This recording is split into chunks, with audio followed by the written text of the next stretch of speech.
Salut tout le monde et bienvenue sur Vivre de foi, la chaîne YouTube qui t'aide à approfondir ta relation avec Dieu.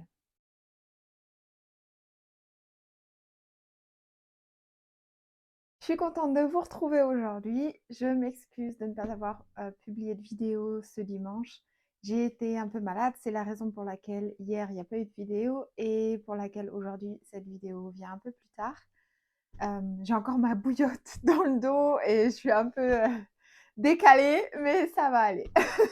Alors, pour ceux qui sont nouveaux sur cette chaîne, je m'appelle Océane, j'ai 33 ans, je suis apprentie pasteur et étudiante en théologie en Allemagne. Et je suis passionnée par l'enseignement de la Bible et de l'enseignement de la prière et de la méditation chrétienne. Depuis janvier, on étudie ensemble l'évangile de Matthieu, 4 jours par semaine. Et aujourd'hui, on continue avec le chapitre 6 de l'évangile de Matthieu, des versets 19 à 24, sur le thème de l'argent. Je lis les versets et après on en parle. Ne vous amassez pas des richesses sur la terre, où elles sont à la merci de la rouille, des mythes qui rongent ou des cambrioleurs qui percent les murs pour voler. Amassez-vous plutôt des trésors dans le ciel, où il n'y a ni rouille, ni mythe qui ronge, ni cambrioleurs qui percent les murs pour voler. Car là où est ton trésor, là aussi sera ton cœur. Les yeux sont comme une lampe pour le corps. Si donc tes yeux sont en bon état, ton corps entier jouira de la lumière. Mais si tes yeux sont malades, tout ton corps sera plongé dans l'obscurité. Si donc la lumière qui est en toi est obscurcie, dans quelles ténèbres profondes te trouveras-tu? Nul ne peut être en même temps au service de 2 maîtres. Car ou bien il détestera l'un et aimera l'autre, ou bien il sera dévoué au premier et méprisera le second. Vous ne pouvez pas servir en même temps Dieu et l'argent. Quelques informations sur le contexte de ce texte. La plupart des maisons en Israël étaient fondées en torchis et elles étaient très faciles à percer. Et le problème, c'est que la plupart des gens, ils gardaient leur argent chez eux, dans leur maison. Et il y en avait qui faisaient des trous pour les planquer dans la terre.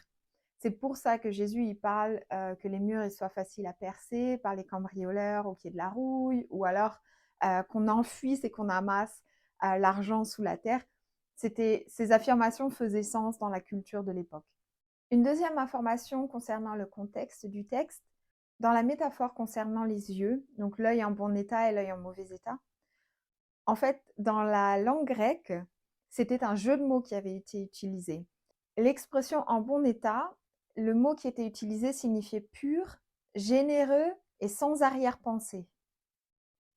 Et le mot qui a été utilisé et traduit par le mot malade, il signifiait mauvais. Et ça signifiait qu'il y avait des yeux purs qui se focalisaient sur le Seigneur, donc sur Dieu, et qui étaient sans arrière-pensée et qui étaient généreux.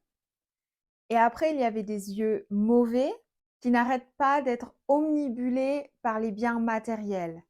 C'était le sens de cette expression à l'origine.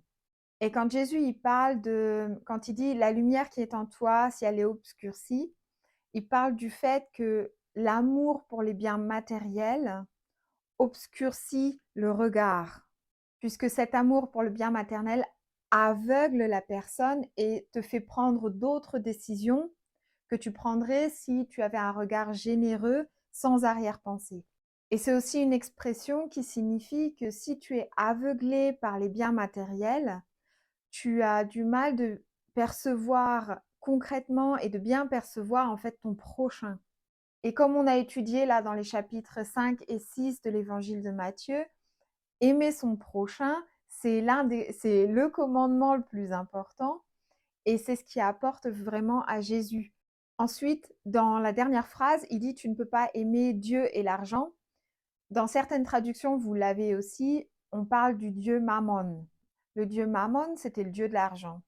Donc là, Jésus, il fait appel vraiment à des personnes qui ont mis l'argent sur un podeste tellement haut qu'ils mettent l'argent plus haut que Dieu.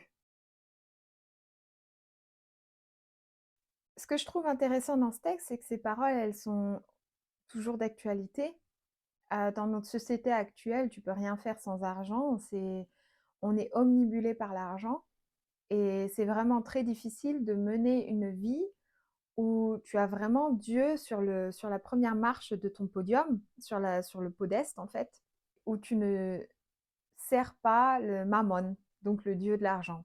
Ce qu'il faut savoir, c'est que Dieu, il nous demande d'avoir un Dieu. Il est monothéiste. La religion chrétienne est monothéiste, même si on parle de Dieu le Père, le Fils, le Saint-Esprit, c'est Dieu trois en un. C'est un concept un peu compliqué qui déborderait de cette vidéo, mais dans tous les cas, on est dans une religion monothéiste.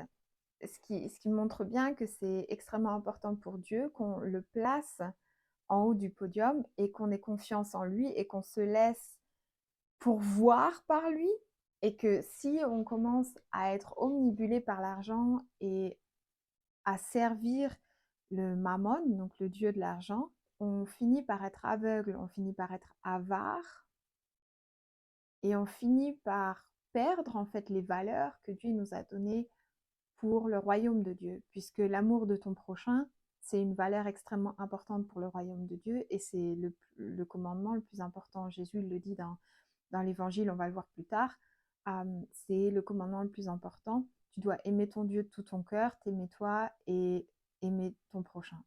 Et donc là, on voit bien que certaines valeurs de notre société sont contradictoires avec les valeurs que Dieu nous enseigne dans le royaume de Dieu. Je ne suis pas en train de dire que l'argent c'est mal, pas du tout. Moi aussi, j'aime partir en vacances, j'aime faire du ski. Je vis dans le sud de l'Allemagne, on a les Alpes à côté. J'adore faire du ski, je fais de l'escalade dans mes loisirs. Donc, je ne suis pas en train de dire que l'argent est quelque chose de mal. Ce que là, Jésus, il montre bien, c'est l'aveuglement. Et sincèrement, c'est un passage que je pense très d'actualité à cause de la crise économique à laquelle on a droit depuis Corona et puis engendré aussi là avec l'Ukraine, etc. Je le vois ici en Allemagne, je ne sais pas comment c'est en France, mais ici en Allemagne, les prix de l'alimentation, ça a doublé. C'est incroyable. Ce passage, il me montre que c'est important de donner mes yeux à Dieu. J'entends par là, comme Jésus il dit dans cette métaphore, les yeux, ils laissent entrer la lumière et ils la laissent aller vers ton cœur. Si tu laisses entrer l'obscurité, donc l'avarice ou la peur, c'est ce qui va alimenter ton cœur. Si je continue cette métaphore et que je dis je donne mes yeux à Dieu, je lui demande d'avoir ses mains dessus, d'avoir son filtre dessus. Ce qui me permet d'avoir vraiment confiance en sa pourvoyance, ce qui me permet d'avoir vraiment une stabilité au niveau de mon cœur et d'être beaucoup plus calme. Est-ce que tu as un regard généreux? Est-ce que tu fais confiance en Dieu et que du coup tu as un regard généreux et pur et sans arrière-pensée vers ton prochain, vers Dieu?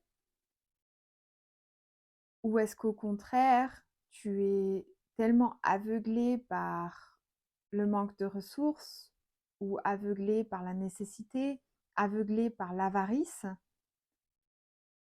que tu ne vois plus les besoins de ton prochain ou que tu n'es plus prêt à partager? C'est un passage qui me rappelle que je peux tous les jours, dans la situation dans laquelle on est actuellement dans la société, vraiment donner mes yeux à Dieu et lui demander de filtrer cette lumière qui passe de manière à avoir de la sécurité et vraiment de la stabilité dans mon cœur. On termine cette vidéo par la prière. Seigneur, en le nom de Jésus-Christ, je te remercie de nous rappeler que Dieu est souverain et que Dieu aime qu'on soit généreux et qu'on ait vraiment un regard pur sur l'argent. Qu'on sache que l'argent est un moyen, mais qu'il n'est pas notre Dieu.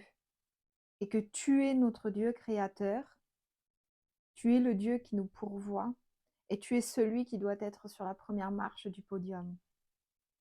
Jésus, en ton nom, je demande le pardon pour moi et pour toutes les personnes qui sont tellement anxieuses et tellement en détresse ou en anxieuses dans la situation actuelle avec l'inflation, et qui se demandent comment ils vont joindre les deux bouts.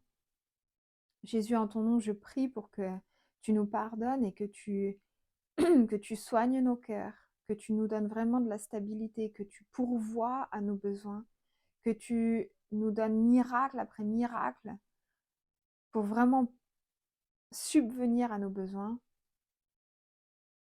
Je prie vraiment pour que des personnes qui, par exemple, n'aient plus les moyens d'aller acheter de l'alimentation, qui reçoivent de l'alimentation par des proches, qui reçoivent des colis alimentaires par des proches, par leur famille, qu'ils aient vraiment droit à des miracles, Jésus.